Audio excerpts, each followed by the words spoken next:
बीजापुर की अभिवृद्धि मेरा उद्देश्य है। बसनगौड़ा पाटिल आज बीजापुर में पत्रकारों से बात करते हुए बीजापुर नगर विधायक बसनगौड़ा पाटिल ने कहा कि आने वाले दिनों में शहर की अभिवृद्धि की जाएगी। डॉक्टर अंबेडकर योजना के तहत 11 करोड़ और प्रधानमंत्री आवास योजना के तहत 370 घरों का निर्माण किया गया है। बीजापुर शहर को झोंपड़ी मुक्त करने का संकल्प लिया गया है। शहर के 50 जगहों पर पीने के पानी के घटकों का उद्घाटन किया जाएगा। शहर के गगन महल के खंदक को साफ करके यहाँ बोटिंग की व्यवस्था करके मिनी वृंदावन बनाया जाएगा, जिसका ब्लूप्रिंट तैयार है, कहा बसनगौड़ा पाटिल ने। सीएम कुमारस्वामी के ग्राम वास्तव और जिंदाल कंपनी को जमीन बेचने की साझा सरकार के फैसले का विरोध किया विधायक बसनगौड़ा पाटिल ने। ಮಾನ್ಯ ಲೋಕಸಭೆ ಒಳಗೆ ಜನ ತೋರಿಸ್ಕೊಟ್ಟಾರ, ದಯವಿಟ್ಟು ಅವೆಲ್ಲ ನಾಟಕೀಯವಾದಂಥ ಆಟಗಳನ್ನು ಬಿಡ್ರಿ. ಪ್ರಾಮಾಣಿಕವಾಗಿ ನೀವು ವಿಧಾನಸೌಧದಾಗ ಕೂತು ಸರಿಯಾಗಿ ಅಧಿಕಾರಿಗಳ ಸಭೆ ಮಾಡಿರಿ, ಪ್ರತಿ ಜಿಲ್ಲೆಗೆ ಹೋಗ್ರಿ, ಅಲ್ಲಿ ರಿವ್ಯೂ ಮೀಟಿಂಗ್ ಮಾಡಿರಿ, ಅಲ್ಲ ಕಾಟಾಚಾರಕ್ಕೆ ಮಾಡಬೇಡ್ರಿ. ಒಂದು ಮೀಟಿಂಗ್ ಅಂದರೆ ಕನಿಷ್ಠ ಒಂದು ದಿವಸ ಪೂರ್ತಿ ಪ್ರತಿಯೊಂದು ಡಿಪಾರ್ಟ್ಮೆಂಟಿಗೆ ರಿವ್ಯೂ ಮಾಡಿರಿ, ಅವ್ರಿಗೊಂದು ಟಾರ್ಗೆಟ್ ಕೊಡ್ರಿ, ಇಷ್ಟು ಕೆಲಸ ಆಗಬೇಕು, ಇಷ್ಟು ನೀವು ಬೋರ್ವೆಲ್ ಆಗಬೇಕು, ಇಷ್ಟು ಕುಡಿ ನೀರಿನ ಯೋಜನೆಗೆ ಇದು ಆಗಬೇಕು, ಟಾರ್ಗೆಟ್ ಕೊಡ್ರಿ. ರೈತರು ಏನು ಕಷ್ಟದಾಗದಾರ ಬರ ಅದನ್ನು ವೀಕ್ಷಣೆ ಮಾಡಿರಿ. ಕೇಂದ್ರಕ್ಕೆ ಹೆಚ್ಚಿನ ಹಣ ಬೇಡ್ರಿ.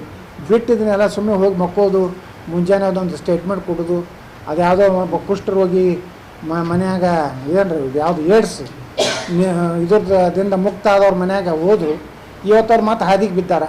ಇಂಥವೆಲ್ಲ ನಾಟಕೀಯ ರಾಜಕೀಯ ಜನ ಈ ಸಲ ಜನ ಒಪ್ಪಿಲ್ಲ. ಮೊನ್ನೆ ಲೋಕಸಭಾ ಚುನಾವಣೆ ಭಾಳ ಸ್ಪಷ್ಟ ಸಂದೇಶ ಭಾರತ ದೇಶದ ಜನರದೈತಿ. ದೇಶದ ಹಿತ ಪ್ರಾಮಾಣಿಕತೆ ಇದ್ದರೆ ಲಕ್ಷ ಲಕ್ಷ ಲೀಡ್ಲಿ ಆರಿಸಿ ಬರ್ಲಿಕ್ಕೆ ಸಾಧ್ಯ ಅನ್ನೋದು ಹೊಸ ಇತಿಹಾಸ ಈ ದೇಶದ ಮತದಾರ ತೋರ್ಸ್ಯಾರ. ಅದೇ ಹಾದಿಯೊಳಗೆ ನರೇಂದ್ರ ಮೋದಿಯವರು ಯಾವ ರೀತಿ ಈ ದೇಶದಲ್ಲಿ ಒಂದು ಕ್ರಾಂತಿ ಮಾಡಿದ್ರೆ 5 ವರ್ಷದ್ದು, ಅದನ್ನೇ ಮಾದರಿ ಇಟ್ಕೊಂಡು ನಿಮ್ಮ ರಾಜಕೀಯ ಜೀವನ ಮಾಡಿರ್ತೇವೆ ನಮ್ಮ ಮುಖ್ಯಮಂತ್ರಿಗಳಿಗೆ ಸರಿಯಾಗಿ ಕೊಡಕ್ಕೆ ಬಯಸ್ತಾ ಇದ್ದೀವಿ. ರೂಪಾಯಿ ಡೀಲ್ ಆಗಿದೆ. ಅದ್ರಾಗೇನು ನೋಡಿರಿ, ಯಾವುದೇ ಆಸ್ತಿ ನೀವು ಏನು ಬೇಕು 1.5 ಲಕ್ಷ ರೂಪಾಯಿ ಎಕರೆದಂಗೆ ನೀವು ಕೊಡ್ತೀರಿ. ಎಷ್ಟು 1000 ಕೋಟಿ ರೂಪಾಯಿ ಡೀಲ್ ಆಗಿರ್ಬೋದು. ಇವಾಗ ಜಿಂದಾಲ್ದವ್ರಿಗೆ ನೀವು ಲೀಸ್ ಮ್ಯಾಗ ಕೊಟ್ಟಿರಿ. ಆದರೆ ಅಂಥ ಒಂದು ಅತ್ಯಂತ ಸಮೃದ್ಧಿ ಆದಂಥ ಖನಿಜ ಇರುವಂಥ ಜಮೀನನ್ನು ಕೊಡೋದ್ರಿಂದ ಸಹಜವಾಗಿ ಸಾರ್ವಜನಿಕರಲ್ಲಿ ಅದು ಸಮಸ್ಯೆ ಬರ್ತದೆ. ಮತ್ತು ಎಚ್ ಕೆ ಪಾಟೀಲ್ರು ಯಾಕೆ ವಿರೋಧ ಮಾಡಿದ್ರು? ಇಲ್ಲ, ಎಚ್ ಕೆ ಪಾಟೀಲ್ರು ಯಾಕೆ ವಿರೋಧ ಮಾಡೋರು? ಎಂ ಬಿ ಪಾಟೀಲ್ರು ಮಂತ್ರಿ ಆಗ್ಯಾರ ಅಂತೇಳಿ ಅದು ಸಮರ್ಥನೆ ಮಾಡ್ಲಕತ್ತಾರ. ಪಾಪ ಎಚ್ ಕೆ ಪಾಟೀಲ್ರು ಮಂತ್ರಿ ಆಗಿಲ್ಲ ಅಂತ ವಿರೋಧ ಮಾಡ್ಲಕತ್ತಾರ. ಎಂ ಬಿ ಪಾಟೀಲ್ರು ಅವ್ರು ರಕ್ಷಣೆ ಮಾಡ್ಕೋಬೇಕಾಗ್ತದೆ ಸರ್ಕಾರದ್ದು ಹೇಳ್ತಾರೆ. ಎಲ್ಲ ಸರ್ಕಾರದಲ್ಲಿ ಅಲ್ಲ, ಲೀಸ್ ಕೊಟ್ಟಾರಿ, ಖರೀದಿ ಕೊಟ್ಟಿಲ್ಲ ನೋಡಿರಿ. ಯಾವುದು ಏನದಲ್ಲ ಪಾರ್ಟ್ ಲೀಜ್ ಬೇರೆ, ಖರೀದಿ ಬೇರೆ. ಖರೀದಿ ಎಲ್ಲಿ ಕೊಡಬೇಕು? ಈ ದೊಡ್ಡ ದೊಡ್ಡ ಸಾಫ್ಟ್ವೇರ್ ಕಂಪ್ನಿಗಳು ಬರ್ತಾವೆ, ಅವರು ನಮ್ಮಲ್ಲಿ ಆ ಉದ್ಯಮ ಆಗೋದ್ರಿಂದ ನಮ್ಮ ನಿರುದ್ಯೋಗ ಯುವಕರೇನು ಅಂತಲ್ಲಿ ಖರೀದಿ. ಅದೇನು ಫಲವತ್ತು ಭೂಮಿ ಅಲ್ಲ, ಅಲ್ಲೇನು ಖನಿಜ ಸಂಪತ್ತಿಲ್ಲ ಅಂತಲ್ಲಿ ಕೊಟ್ಟಾರೆ ಸರಿ. ಇದು ಸಂಪತ್ತಲ್ಲ, ಇದು ಸಾವಿರಾರು ಕೋಟಿ ರೂಪಾಯಿ ಅದರಲ್ಲಿ ಭಗವಂತ ಕೊಟ್ಟಂಥ ಅದನ್ನು ನಾವು ಮಾರ್ಕೊಂಡು ಹೋಗ್ತೀವಿ ಅಂದರೆ ನಾನು ಮುಖ್ಯಮಂತ್ರಿಗೆ ಒತ್ತಾಯ ಮಾಡ್ತೀನಿ, ಅದನ್ನು ರದ್ದುಪಡಿಸ್ಬೇಕು. ಇಲ್ಲಾಂದ್ರೆ ನೇರವಾಗಿ ರಾಜ್ಯಪಾಲರ ಹಸ್ತಕ್ಷೇಪ ಮಾಡಿ ಅದನ್ನು ತಡೆ ಹಿಡಿಬೇಕಂತ ನಾನು ರಾಜ್ಯಪಾಲರಿಗೂ ಆಗ್ರಹ ಮಾಡಿ ಮುಂದೆ ನಾವು ಒತ್ತಾಯ ಮಾಡ್ಲಿಕ್ಕತ್ತೀವಿ. ಕ್ಯಾಬಿನೆಟ್ ಕೊಡಬೇಕು, ಯಾಕೆ ಕೊಡಬಾರ್ದು ನಾವು ಕೇಳ್ತೀವಿ. ಅದ್ರಾಗೇನು ಮುಲಾಜಿಲ್ಲ. ನಮ್ಮದು ನೋಡಿರಿ, ಲಿಂಗಾಯತರಿಗೆ ಕೊಡಬೇಕು, ದಲಿತರಿಗೆ ಕೊಡಬೇಕು, ಎಲ್ಲ ಸಾಮಾಜಿಕ ನ್ಯಾಯ ಕೊಡಬೇಕು ಅನ್ನೋದು ಸಹಜವಾಗಿ ಯಡಿಯೂರಪ್ಪನವ್ರು ಮನೆ ಹೇಳ್ಯಾರ. ದಲಿತರಿಗೂ ನಾವು ಇಷ್ಟು 7 ನಮ್ಮ ಲೋಕಸಭೆಯಲ್ಲಿ ದಲಿತರು ಆರಿಸಿ ಬಂದಾರ. ಅಂದರೆ ದಲಿತ ಸಮುದಾಯದವರು ಸಹಿತ ಬಿ ಜೆ ಪಿಗೆ ಇವತ್ತು 2 ಲಕ್ಷ 3 ಲಕ್ಷ 4 ಲಕ್ಷ ಲೀಡ್ ಬರಬೇಕಾದ್ರೆ ಖರ್ಗೆ ಅಂತ ಒಬ್ಬ ಎತ್ತರದ ನಾಯಕರು, ಏನು ಮುನಿಯಪ್ಪನಂಥವ್ರು ಸೋಲಿಸಿ ಇವತ್ತು ಜನಾದೇಶ ಕೊಟ್ಟಿದ್ದು ಎಲ್ಲ ಸಮುದಾಯಗಳ ಆಶೀರ್ವಾದದಿಂದ. 2 ಲಕ್ಷ 3 ಲಕ್ಷ ಸುಮ್ಮನೆ ಹುಡುಗಾಟಿಗೆ ಅಲ್ಲ, ಒಂದು ಲೋಕಸಭೆಗೆ ಆರಿಸಿ ಬರ್ಬೇಕಾದ್ರೆ ಸಾಮಾಜಿಕ ನ್ಯಾಯ ಕೊಡಬೇಕಾಗ್ತದೆ. ದಲಿತರಿಗೂ ಕೆಲವೊಂದು ರಾಜ್ಯದಾಗ ಹೆಚ್ಚು ಪ್ರಾಧಾನ್ಯ ಕೊಟ್ಟಾರೆ. ಆದರೆ ಲಿಂಗಾಯತರು ಇರೋದೇ ಕರ್ನಾಟಕದಾಗ. ಕರ್ನಾಟಕ ಬಿಟ್ಟರೆ ಉತ್ತರ ಪ್ರದೇಶನಾಗ ಲಿಂಗಾಯತರಿಲ್ಲ, ಮಧ್ಯಪ್ರದೇಶನಾಗ ಲಿಂಗಾಯತರಿಲ್ಲ.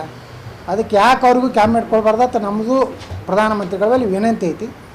ಅದ್ರ ಜೊತೆಗೆ ದಲಿತರಿಗೂ ಸೂಕ್ತ ಸ್ಥಾನಮಾನ ಕೊಡಬೇಕು, ಅವ್ರಿಗೂ ಕ್ಯಾಬಿನೆಟ್ ಕೊಡಬೇಕು, ಇದು ನಮ್ಮದು ಒತ್ತಾಯ ಐತಿ. ಅದ್ರಾಗೇನು ಯಾರು ಮಾತಿಲ್ಲ. ಎಂ ಬಿ ಪಾಟೀಲ್ರು ಹೇಳಿದ್ದಕ್ಕೆ ನಾವು ಅದಕ್ಕೇನು ಉತ್ತರ ವ್ಯಂಗ್ಯವಾಗಿ ಕೊಡ್ಲಿಕ್ಕೆ ಹೋಗೋದಿಲ್ಲ. ಅವ್ರು ಹೇಳಿದ್ರಲ್ಲಿ ನಾನು ಧ್ವನಿ ಕೂಡಿಸಿ ಹೇಳ್ತೀನಿ, ಲಿಂಗಾಯತ ಕ್ಯಾಬಿನೆಟ್ ಕೊಡಲಿ, ಏನು ತಪ್ಪಿಲ್ಲ. CM ಗ್ರಾಮ ವಾಸ್ತವ್ಯ ಇದೊಂದು ಪೂರ್ತಿ ನಾಟಕ ಕಂಪ್ನಿ ಇದು, ಏನೂ ಅರ್ತಿಲ್ಲ ಪಾರ್ತಿಲ್ಲ. ಏನು ಮಾಡೋರು, ಉತ್ತರ ಕರ್ನಾಟಕಕ್ಕೆ ಎರಡು ಸಲ ಬಂದಾರ ಮುಖ್ಯಮಂತ್ರಿಗಳು, ಬರಗಾಲ ಬಿದ್ದರೂ ಬಂದಿಲ್ಲ, ಸಮಸ್ಯೆಗಳು ಕೇಳಿಲ್ಲ. ಏನೋ ಒಂದು ಸರ್ಕಾರಿ ಹೈಸ್ಕೂಲ್ನಾಗ ಹೋಗಿ ಮಕ್ಕೊಂಡ್ರೆ ಏನಾದ್ರು ಸುಧಾರಣೆ ಆಗ್ತದೆ, ವಿಜಾಪುರ ಜಿಲ್ಲೆ ಸುಧಾರಣೆ ಆಗ್ಲಿಕ್ಕೆ ಸಾಧ್ಯ ಇದೆ. ಗ್ರಾಮ ವಾಸ್ತವ ಮಾಡಿದ್ರು ಸೂರಪ್ಪನ ತಾಂಡ್ಯದಾಗ, ಸೂರಮುತ್ಯನ ತಾಂಡ್ಯದಾಗ ಮಧ್ಯಾಹ್ನ ರಾತ್ರಿ ಫೋಟೋ ತಗೊಂಡ್ರು, ಎಲ್ಲ ನಿಮ್ಮನ್ನ ಮಾಧ್ಯಮದವ್ರನ್ನ ಊಟ ಮಾಡಿಸಿ ಕಳಿಸಿದ್ರು, ಮಾಡಿದ್ರು ಎಲ್ಲ ಗೊತ್ತಿಲ್ಲ ಪಾಪ, ನಾವು ನಿಮಗೂ ಅನ್ನೋದಿಲ್ಲ. ಮುಂದೆ ಅವ್ರು ರಾತ್ರಿ ಏನೇನು ಊಟ ಮಾಡಿದ್ರು, ಏನೇನು ಕುಡಿದ್ರು, ಜಳಿಕೆ ಆಗ್ಬೇಕು ಬಂದು ಮಕ್ಕೊಂಡ್ರು. ಇದು ನನಗೆ ಗುರ್ತೈತಿ. ಅವರಲ್ಲಿ ಮಕ್ಕೊಂಡಿಲ್ಲ ಸೂರಮುತ್ಯನ ತಾಂಡದಾಗ. ಹೊಸ ಗಾದಿ, ಬೆಡ್ಶೀಟ, ಪಂಕ ಎಲ್ಲ ಕಿತ್ಕೊಂಡು ಮರುದಿವ್ಸ ಅಧಿಕಾರಿಗಳು ಒಯ್ದರು. ಅದೇನು ನೋಡ್ರಿ, ಅದು ಏನೂ ಉಪಯೋಗ ಇಲ್ಲ. ಮುಖ್ಯಮಂತ್ರಿ ನಾ ಇಷ್ಟೇ ಹೇಳ್ತೀನಿ, ಈಗಾಗಲೇ ನೀವು 5 ಸ್ಟಾರ್ ಹೋಟೆಲ್ನಾಗ ಇದ್ದೀರಿ, 1.5 ಲಕ್ಷ ರೂಪಾಯಿ ಬಾಡಿಗೆ ಒಳಗೆ ಒಬ್ಬ ಮುಖ್ಯಮಂತ್ರಿಗೆ ಇಂಥ ದೊಡ್ಡ ವಿಧಾನಸೌಧ 3ನೇ ಮಡಿ ಒಳಗೆ ಒಂದು ದೊಡ್ಡ ಕಚೇರಿ ಕೊಟ್ಟಾರ. ಮನೆಯೊಳಗನೆ ಒಂದು ದೊಡ್ಡ ಕಚೇರಿ ಐತಿ, ಮನಿ ಸಹಿತ 5 ಸ್ಟಾರ್ ಹೋಟೆಲ್ಗಿಂತ ಕಡಿಮೆ ಇಲ್ಲ ಒಬ್ಬ ಮುಖ್ಯಮಂತ್ರಿ ಮನೆ. ಇದನ್ನು ಬಿಟ್ಟು ನೀವು ವೆಸ್ಟ್ ಎಂಡ್ ಹೋಟೆಲ್ನಾಗ ಇಟ್ಟು ದಿವಸ ಇದ್ದು ಈಗ ಹೊಸ ನಾಟಕ ಪ್ರಾರಂಭ ಮಾಡಿದ್ರೆ ಕರ್ನಾಟಕ ಜನ ಏನು ಹುಚ್ಚಲ್ಲ.